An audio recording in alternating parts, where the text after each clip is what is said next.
Good evening. An investigation has been launched tonight after 80 cars were destroyed by fire at a music festival in Hampshire.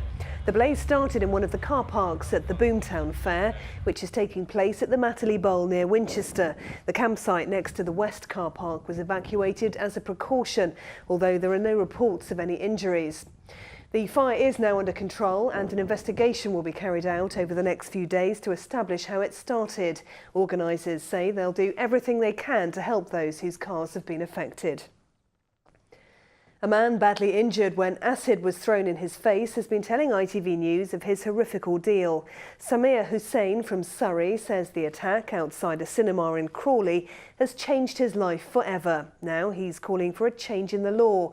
Ria Chatterjee has more. Samir is asked about his face mask up to 20 times a day.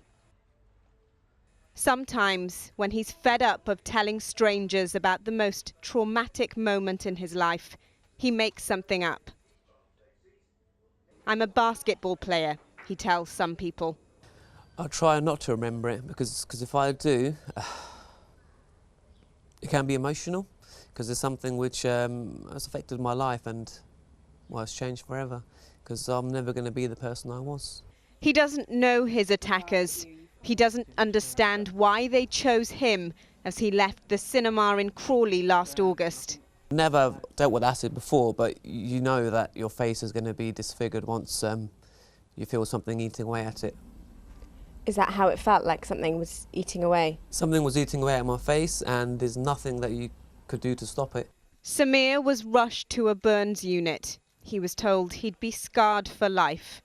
What was it like the first time you saw yourself in the mirror? I can't describe it. I can't describe it because it wasn't me. And just don't know what to say. Yeah, undescribable, really. Statistics from a public health body show that acid attacks have doubled in the last decade. The jail sentence for perpetrators is typically 9 to 16 years.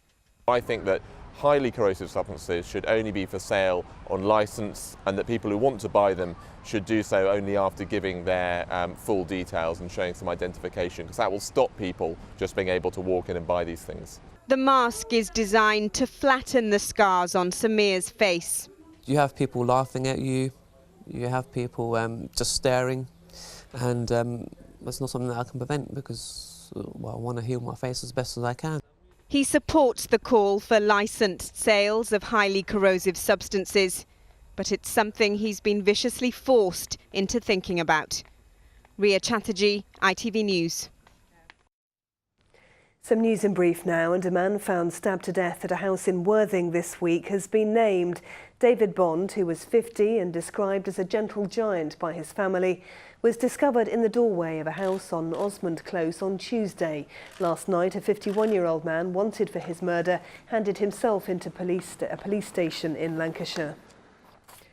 A fourth person has been arrested over a hit and run in Brighton which left a 53-year-old man fighting for his life. Andy Payne was flung into the air when he was hit by a Fiat 500 in Kemp Town in January. A 28-year-old woman from Brighton is being questioned. A 79-year-old who drove for 6 miles in the wrong direction on the M23 in Sussex has been given a suspended prison sentence and banned from driving for 2 years. Keith Taylor said he became confused after returning on a flight to the UK. He pulled onto the hard shoulder of the motorway before making a U-turn, heading south on the northbound carriageway. A shop owner in Portsmouth has been fined £7,000 for supplying illegal cigarettes. Sniffer dogs found more than 7,000 of them hidden in a bin and in the back of a van at Mayer Delicatessen on Fratton Road. Around 40,000 people from 100 countries have gathered in the Hampshire countryside for a religious festival. The Ahmadiyya Muslim Convention at East Woldham near Alton is now in its 50th year. As well as the thousands attending, millions more will hear prayers and sermons via satellite links. Richard Slee reports. The arrival of the Caliph of Islam, the world leader of Ahmadi Muslims, marks the beginning of this 3-day event with a record attendance. The figures are astonishing. There are 5,000 volunteers looking after 40,000 delegates on a 200-acre site. The events are being broadcast live every day in 12 languages to a global audience of 100 million. Following the murder of Ahmadi Muslim shopkeeper Asad Shah in March this year, there was tighter security. The main theme at this year's convention is combating extremism. In particular, what more imams can do to help resist jihadist ideology and the promotion of peaceful Islamic communities within British society.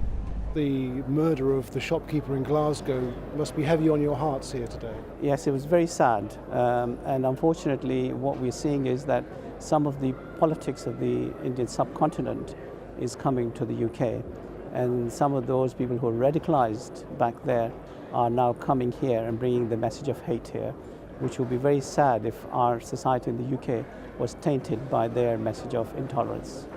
There are delegates here from more than 100 countries, with Canada the biggest group this year from outside the UK. Normally we'd watch it on television, on the MTA, but we're here. But there's a lot of expectation of good things to happen, that we need to change the world for the better. And we have what it takes to bring peace to people, to bring peace to communities, and to bring peace to the world. The 5 speeches of the Caliph Mirza Masroor Ahmad, who's from Pakistan, will be the main attraction this weekend, with peace and religious moderation being key themes in these troubled times for this often oppressed Muslim community. Richard Slee, ITV News. Now, it was an adventure that captured the imagination of the whole world. 50 years ago today, yachtsman Sir Francis Chichester left Hampshire on his way to becoming the first person to sail single-handedly around the world. To mark the occasion, his fully restored boat, Gypsy Moth 4, has been at Buckler's Hard on the Beauly River. This from Richard Jones. The Beauly River was a second home to Francis Chichester. It was where he and his family gathered to prepare for his many adventures at sea. This is him in the 1960s with his then teenage son. Today Giles was back at Buckler's Hard aboard his father's most famous yacht to remember his biggest challenge. He sailed across the Atlantic 3 times on his own, and I'd sailed back with him twice, once with my mother and him. So I thought it was perfectly normal for fathers to go off and do these sort of things.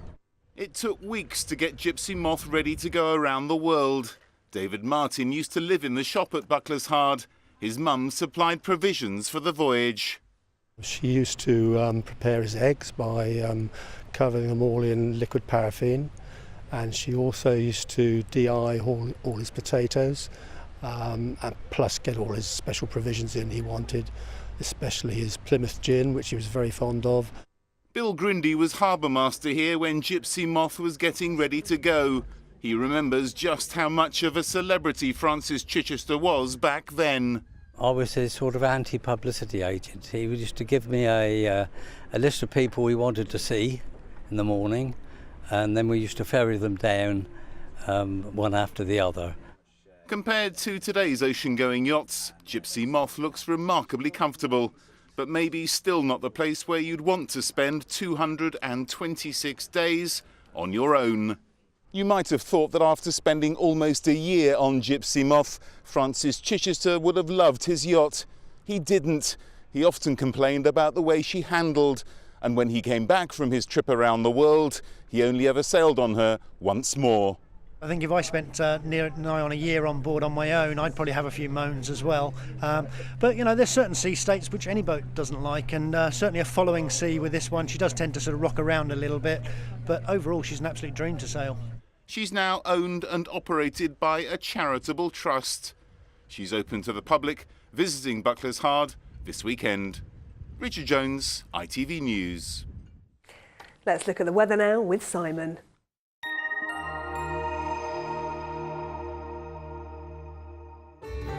From cold fronts to camping, driving through Europe, Eurotunnel the Shuttle sponsors ITV Meridian weather.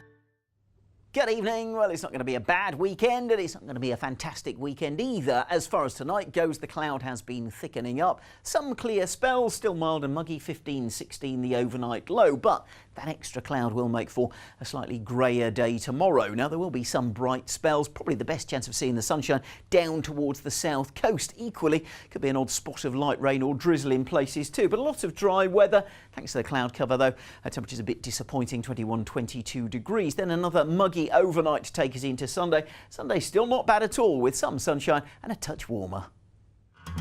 Eurotunnel the Shuttle sponsors ITV Meridian weather. That's all from us for now. Thanks for watching and have a very good night. Bye-bye.